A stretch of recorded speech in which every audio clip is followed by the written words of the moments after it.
అధికారంలోకి రావడానికి కోసం అడ్డమైన హామీలు ఇచ్చి ఇవాళ ఒక్కటి కూడా అమలు చేయకుండా తప్పించుకొని తిరుగుతున్నావు. నువ్వు దొంగలెక్క తప్పించుకొని తిరుగుతున్నావు. సభలు పెడితే ఖాళీ కుర్చీలు లోపడుతున్నాయి.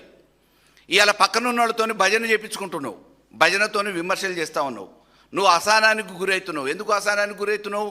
నీ వాస్తవ రూపం ఏందో మొన్న మా కేటీఆర్ గారు చూపించారు. 78 సీట్లకు పరిమితం అవుతారని చెప్పేసి 78 సీట్లు మాకొస్తున్నాయి, మీరు కేవలం నామమాత్రంగా పరిమితం అవుతున్నారు, ఇప్పటికిప్పుడు ఎన్నికలు జరిగినా కాంగ్రెస్ ఖతమైపోతుంది అని చెప్తే అది జీర్ణించుకోలేక ఈరోజు వివిధ రకాల భాష మాట్లాడుతున్నావు.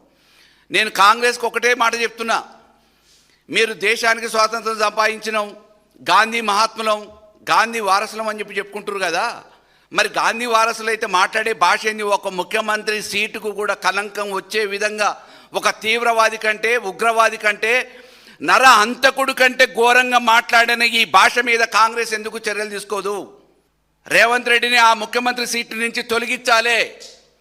రేవంత్ రెడ్డి ఈడ రాష్ట్ర ప్రజల్ని ఏ రకంగానైతే బ్లాక్మెయిల్ చేసిండో, ఢిల్లీ అధిష్టానాన్ని కూడా బ్లాక్మెయిల్ చేసి ఆ సీటులో కొనసాగుతున్నాడేమో, ఆ బ్లాక్మెయిల్లకు భయపడి ఇలా రాహుల్ గాంధీ గారు ఢిల్లీ అధిష్టానం నిర్ణయం తీసుకోవట్లేదేమో, కానీ తెలంగాణ ప్రజల ఆగ్రహానికి గురిగాక తప్పదు.